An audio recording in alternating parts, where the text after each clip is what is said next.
And let's take you live to KwaZulu-Natal, where the ANC's PEC is currently meeting to discuss what possibly could have led to their dismal showing during the recently held elections in May. Let's take you live there.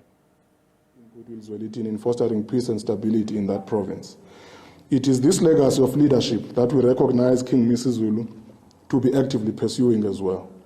We are committed to working closely with the King to keep this culture of political tolerance, peace and stability, which stays crucial to the continued unity and progress of that province. The ANC is still dedicated to this relationship, with the aim of focusing the collective attention of political leaders in that province towards the welfare of the people and promoting economic growth for the benefit of all the people of KwaZulu-Natal. The ANC is committed to cooperating with traditional leadership institutions in providing unifying and empowering leadership in improving the lives of the people. We are therefore encouraged by the improved relationship that we see between the ANC provincial chairperson and the Zulu King's traditional minister. As leaders, their commitment to peace, maturity and tolerance will serve as a model for cooperation. The ANC will continue to provide political support to ensure that these efforts lead to lasting tolerance, mutual respect and stability in KwaZulu-Natal. Now that's on the KZN front as of yesterday. Today, the National Working Committee met with the leadership of Gauteng to discuss our approach to the local government affairs of the province. In particular, the discussion was about our approach to the stability of governance in the Tshwane Metropolitan Municipality.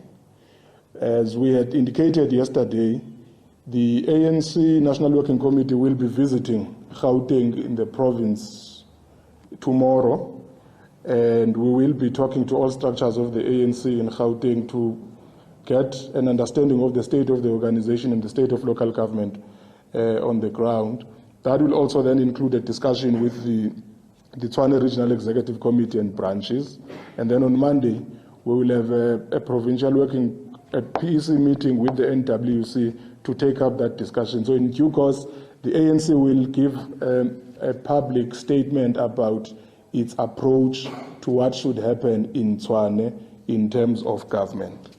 But what the ANC had communicated earlier on, which is going to happen, is that there will be a change of government in Tshwane in the interest of stability and improving service delivery. And the ANC is talking to many political parties in that municipality to arrive at an agreement that is in the interest of improving governance, improving service delivery, and sorting out all the issues that have been raised, including by the Auditor General about the state of affairs on that side. The other matter that is important, the ANC working with government is finalizing preparations for the repatriation of the remains of many leaders of the ANC and comrades who died in exile. Among them is the former Secretary General of the ANC, Comrade Dumanokwe. And the repatriation process will culminate in a burial ceremony led by government towards the end of this month. And the ANC will, over the course of the month, be churning out information about what that process will look like and some of the personalities that are going to be reburied and where they will be buried across the country. Of course, the important part is that the ANC's repatriation program is now on the Zimbabwe and Zambia front. It will continue to cover other countries as well, where there are former members and leaders of the ANC who died and were buried there. We will still deal with all frontline states in Mozambique, in Tanzania, all the way up to Uganda, but that also includes discussions between the South African government and the governments of that country on that front. And just to also clarify, the National Working Committee did have a discussion about our visit to KwaZulu-Natal in the last month in August, but that work is still under review because we are trying to have a comprehensive understanding of the state of the organization across the country.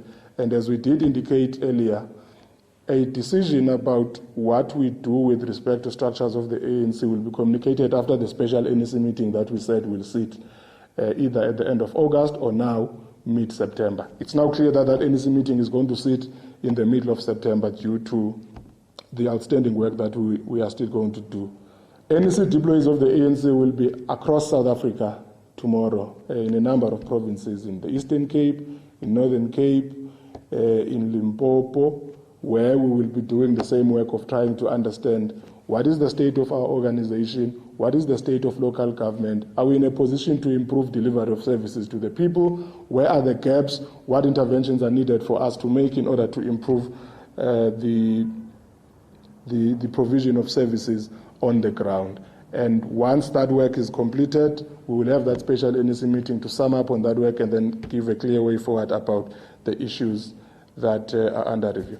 The other matter that must be noted, the ANC Youth League is commemorating its 80th anniversary on the 10th of September. It also intends, as they have announced, to undertake a march to the Johannesburg Stock Exchange to raise issues about what they believe should be corporate South Africa's participation on economic recovery and economic growth. And this is a follow-up march on a previous march that they had, and they had raised issues with the JSE.